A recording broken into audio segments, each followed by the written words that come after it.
Friends, कैसे हैं आप सभी। स्वागत करते हैं आपके अपने यूट्यूब चैनल पर। आज की क्लास में हम इतिहास के कुछ महत्वपूर्ण तथ्यों के बारे में पढ़ेंगे जो कि बहुत ही इम्पोर्टेंट है।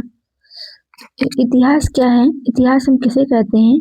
अतीत की जो महत्वपूर्ण घटनाएं होती हैं उनका अध्ययन हम जो करते हैं उसे हम क्या कहते हैं? इतिहास कहते हैं। इतिहास की खोज किसने की थी? यानी हिस्ट्री की खोज किसने की थी? हेरोडोटस ने की थी। किसने की थी? हेरोडोटस ने। H for history, H for Herodotus. ऐसे हम इसको याद रख सकते हैं। इतिहास को हम 3 भागों में बांटकर पढ़ते हैं। पहला प्रागैतिहासिक, दूसरा आदिऐतिहासिक, तीसरा ऐतिहासिक।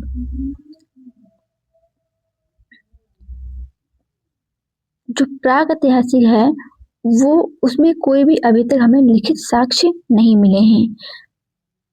आदिऐतिहासिक में लिखित साक्ष्य तो मिले हैं जिसे पढ़ा नहीं जा सकता है, यानी उसकी भाषा इस प्रकार से है जिसे हम लोग उसको नहीं पढ़ सकते हैं। ऐतिहासिक काल में क्या है? लिखित साक्ष्य उपलब्ध है और उन्हें पढ़ा भी जा सकता है, यानी लिखा भी गया है उसे और हम उसे आसानी से पढ़ भी सकते हैं। प्रागैतिहासिक काल में हम किसको पढ़ेंगे? पाषाण काल को। यानी जो पाषाण काल है वो किसमें आएगा? प्रागैतिहासिक काल में। और हड़प्पा सभ्यता यानी सिंधु घाटी सभ्यता जो हम पढ़ेंगे वो आदिऐतिहासिक काल में पढ़ेंगे। फिर वैदिक संस्कृति। वैदिक संस्कृति हम किसमें पढ़ेंगे? ऐतिहासिक काल में। पाषाण काल को ताम्र युग भी कहते हैं क्योंकि पाषाण काल के जो 9 पाषाण काल है उसी के अंत में तांबे की खोज हुई, इसलिए इसका नाम पड़ गया ताम्र युग। तो पाषाण काल को हम जो पाषाण काल है उसे पाषाण काल इसलिए कहते हैं क्योंककि उसमें पत्थरों के औजारों का प्रयोग किया जाता था, इसीलिए इस काल को पाषाण काल का नाम दिया गया। भारत में सर्वप्रथम 1863 में रॉबर्ट ब्रूसफूट ने पाषाणकालीन सभ्यता की खोज की।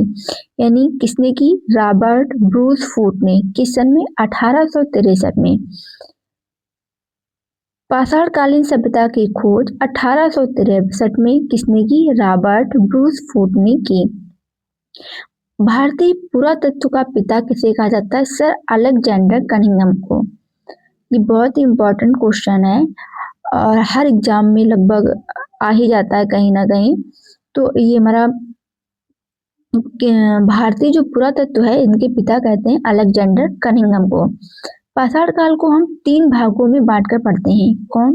पूरा पाषाण काल, मध्य पाषाण काल और नवपाषाण काल।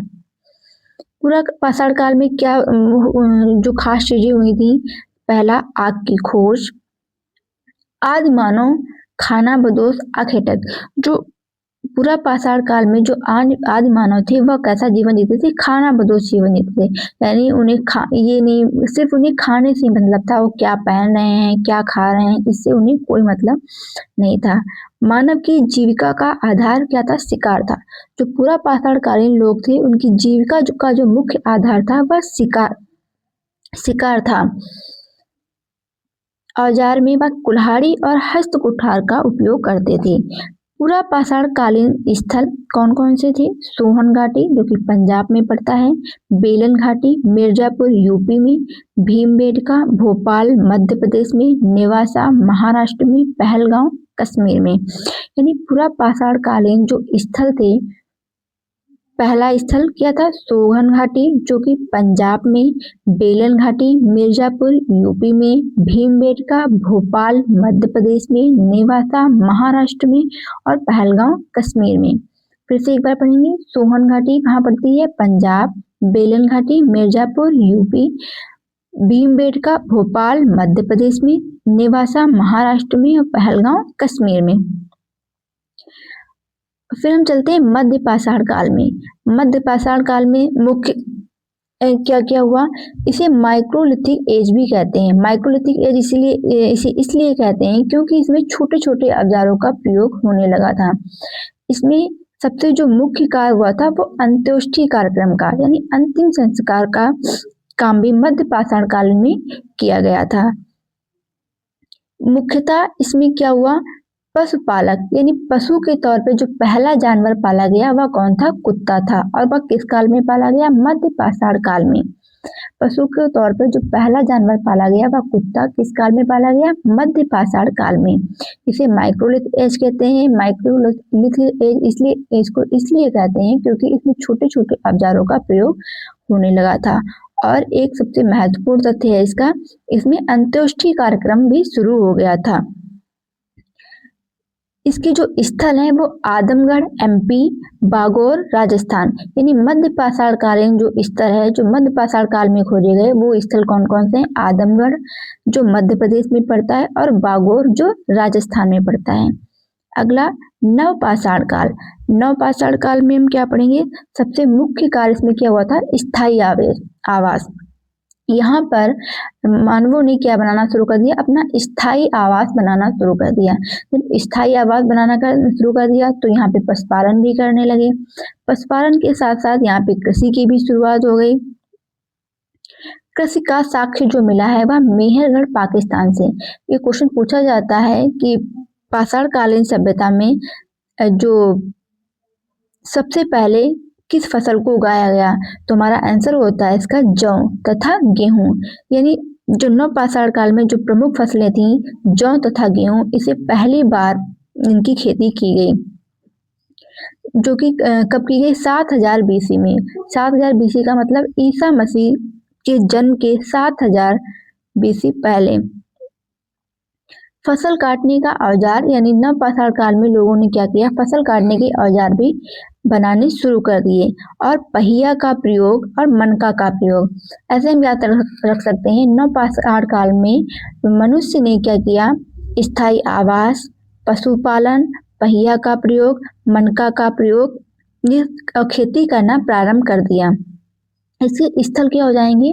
इसके स्थल होगा कोल्डिवा यूपी। यहाँ पर किसके साक्ष्य मिले? चावल के साक्ष्य मिले। यानी सबसे पहले जो चावल के साक्ष्य मिले वह कहाँ मिले? कोल्डिवा यूपी में। प्रयागराज से क्या मिला? चावल की खेती। चिरांद जो बिहार में पड़ता है वहां से क्या मिला? हड्डियों के उपकरण। ब्रह्मगिरी पिकली हल जो कि कहाँ पड़ता है? कर्नाटक में, वहां पे काहे के साक्ष्य मिले? बाजरा की खेती के साक्ष्य। बुर्जहोम पड़ता है श्रीनगर में, यहाँ पर इंसानों के साथ पशुओं को दफनाने के साक्ष्य मिले हैं। अगला है गुफफराल जो कि श्रीनगर में पड़ता है, यहाँ पर कुम्हारों की गुफा, कृषि और पशुपालन के साक्ष्य मिले हैं। एक बार इसे फिर देख लेते हैं। जो नवपाषाण काल के जो स्थल हैं, पहला कोल्डिवा यूपी में पड़ता है, यहाँ पर सबसे पहले चावल के साक्ष्य मिले। प्रयागराज यूपी में पड़ता है, यहाँ पर चावल की खेती के साक्ष्य मिले। चिरांद बिहार में पड़ता है, जहाँ हड्डियों के उपकरण मिले। ब्रह्मगिरी पिकलीहल कर्नाटक में पड़ता है, जहाँ बाजरे की खेती के साक्ष्य मिले। बुर्जहोम श्रीनगर, जहाँ पर इंसानों के साथ पशुओं को दफनाने के साक्ष्य मिले। गुफफराल श्रीनगर, जहाँ पर कुम्हारों की गुफा और कृषि पशुपालन के साक्ष्य मिले।